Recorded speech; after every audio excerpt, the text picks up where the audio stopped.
Alors, bonjour à tous. Salut Victor. Bonjour, Ça va? bien et vous? Oui, ça va super. Tu es sur le toit d'une maison, là, apparemment. Exactement. Ok, donc sur ton lieu de travail, en quelque sorte. On peut dire ça comme ça, ouais. La plupart du temps, c'est le chantier, donc c'est les maisons des clients. Ok, ouais. Parce que, alors, ton métier, donc, c'est ferblantier. Tu vas nous l'expliquer juste dans un tout petit moment. D'abord, est-ce que tu peux te présenter, toi, en quelques mots? Alors, je m'appelle Vitor, je suis d'origine portugaise, j'ai 27 ans. D'accord? Je suis arrivé en Suisse, c'était en 2005, donc j'avais 12 ans. Mhm, Pour des raisons de rassemblement familial, j'ai dû très vite m'adapter ici au pays, apprendre la langue, et du coup, mhm. ça a été un défi pour moi. Comment je suis arrivé à faire ce métier? C'était lors d'un stage. Euh, Ça m'a beaucoup plu. Donc, du coup, D'accord. j'ai tout de suite su que c'était ça que je voulais faire. Pendant combien de temps, ça, je pourrais pas vous le dire, mais en tout cas, ça fait maintenant 12 ans que je fais ce travail, donc je trouve que enfin, ça me plaît toujours. D'accord. Et puis, je suis papa d'un enfant de 2 ans, et puis j'ai ouvert mon entreprise début de cette année, donc voilà, en quelques mots, un peu mon parcours personnel, on va dire. Ok. Ok, bah super. Alors, donc là, tu nous as dit que tu as ouvert ton entreprise en début d'année. Est-ce que tu peux nous expliquer le métier de ferblantier en quelques mots, dans les grandes lignes? Alors, c'est un métier très vaste et très large. D'accord. Ça demande d'être pas mal créatif. On travaille tout type de métaux Mhm, dans les plus fines épaisseurs. Ça va mhm, de 0,5 à 1 millimètre et demi d'épaisseur. mhm. On a plusieurs métaux donc différents, le zinc, le cuivre, l'aluminium, le plomb, etc. Donc il y en a encore tout plein. Euh, on s'occupe souvent de rendre les bâtiments étanches à l'eau. Donc, on pose les D'accord. gouttières, on pose les descentes de chenaux, là où l'eau elle est évacuée pour aller dans son circuit.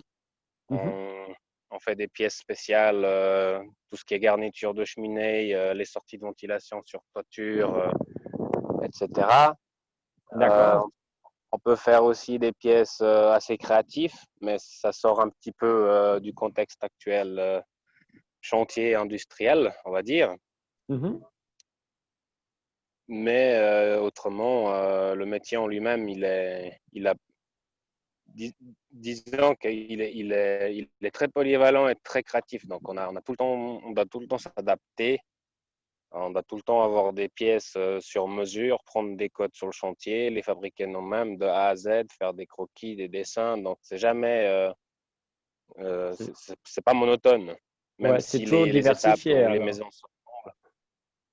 Ouais, C'est exactement. c'est Ouais. jamais la même chose. Mais justement, Victor, est-ce que tu peux nous expliquer en fait une journée de travail? Comment ça se passe, une journée de travail d'un ferblantier, depuis le matin jusqu'au soir?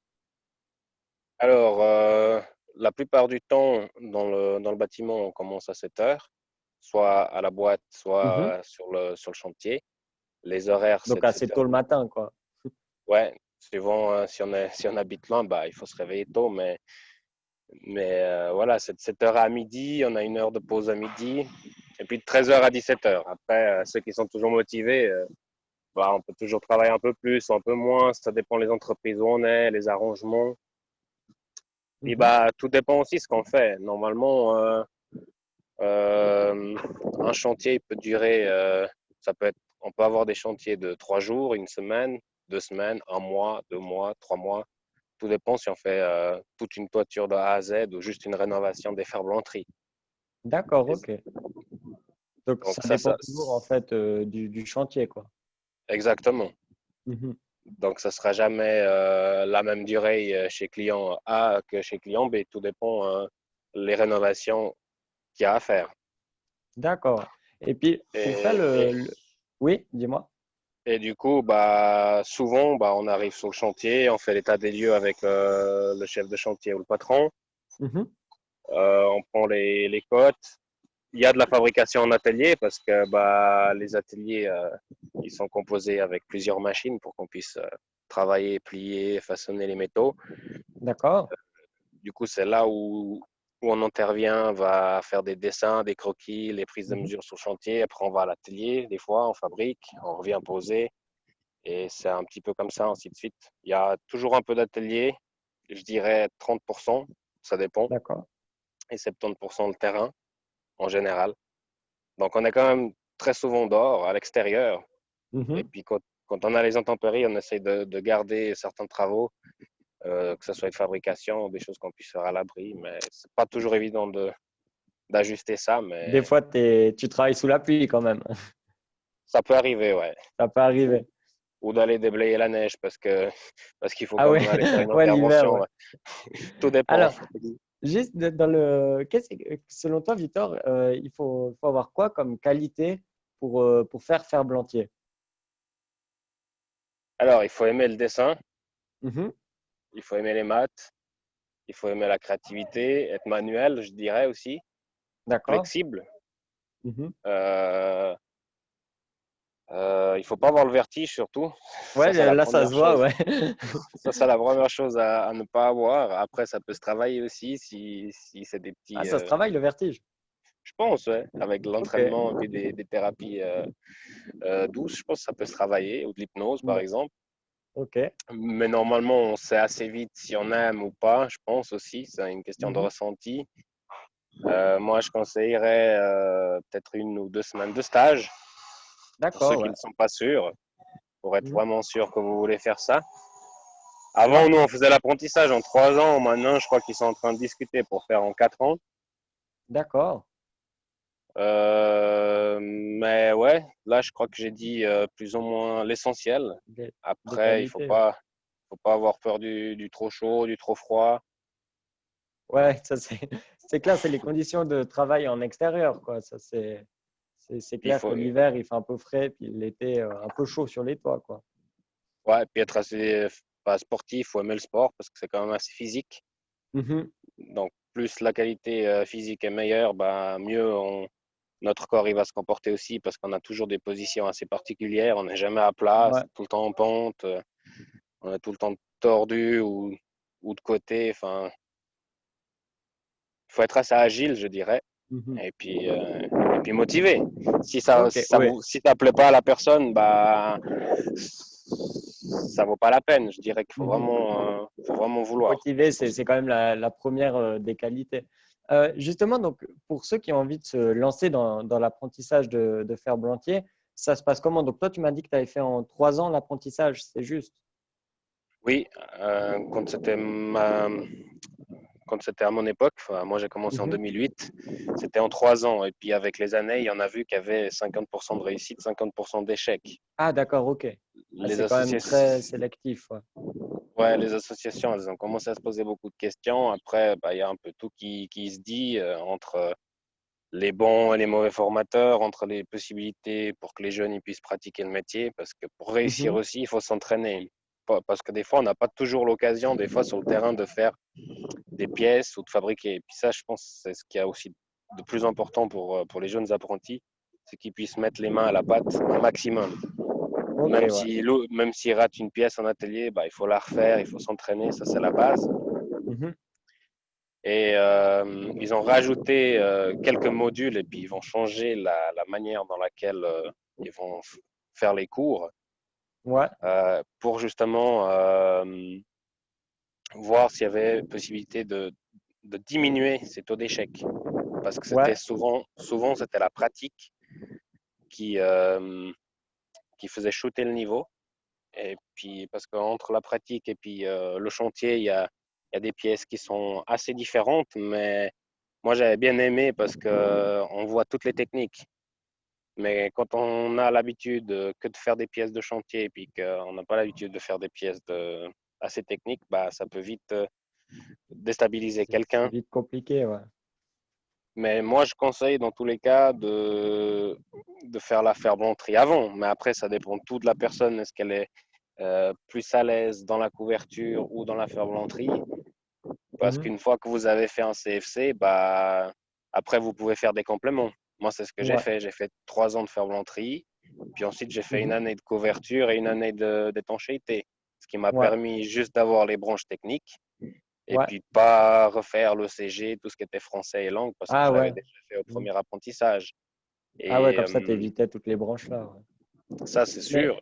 Et puis mais ça, comme la ferblanterie, Mhm. pardon, comme la Ouais. ferblanterie, elle est déjà très technique, le dessin, il est très poussé, et les maths aussi, et bah, Mhm. ceux qui réussissent la ferblanterie avec juste de la motivation et puis du vouloir, la couverture et l'étanchéité, il y a presque aucune raison de rater. Faut vraiment pas être motivé ou pas le vouloir pour. Donc c'est pour Ouais. ça que je conseille aux jeunes de commencer peut-être par la ferblanterie. Mais il y a de toute façon un test d'aptitude qui se fait avant pour voir un peu le niveau, quels sont les points à travailler, etc. Ouais. Et puis, donc, du coup, les jeunes qui commencent l'apprentissage de ferblantier, ils peuvent faire l'apprentissage et puis, en fait, ils peuvent regarder à ce moment-là ce qu'ils préfèrent. S'ils préfèrent la ferblanterie, la couverture ou autre chose. Et puis, ils peuvent faire les compléments après. Après, ouais, après obtention du premier CFC. Mhm. C'est pour, c'est pour Après, ça que c'est pour ça que c'est important qu'ils voient peut-être déjà dans le stage comment ils se sentent mhm, sur le terrain avec les métaux, avec les techniques que ça demande. Parce qu'une mhm. fois qu'ils se lancent, il faut qu'ils soient sûrs. Parce que Ouais, ça soit 3 ans ou 4 ans, même si après ça change, hein, parce que ce métier, il est tellement. Vous pouvez après devenir chef d'équipe ou chef de chantier, gérer un grand poste ou gérer une entreprise sans forcément continuer sur le terrain. Hein. ouais. Ouais, il y a beaucoup de perspectives d'avenir hein, en étant ferblantier. Toi, t'es patron de ta propre entreprise, par exemple. Exactement, ouais. Ok, ouais. Mais toi, donc, tu avais fait l'apprentissage, puis après, tu as fait les compléments, et puis après, tu as pu direct ouvrir ton entreprise. Non, j'ai continué à travailler un peu parce que Mhm. j'avais commencé aussi ma formation de chef d'équipe et chef de chantier. J'ai D'accord, pas voulu aller jusqu'au bout du brevet parce que je trouvais qu'il y avait pas mal de différences entre la réalité puis ce qu'on avait à apprendre.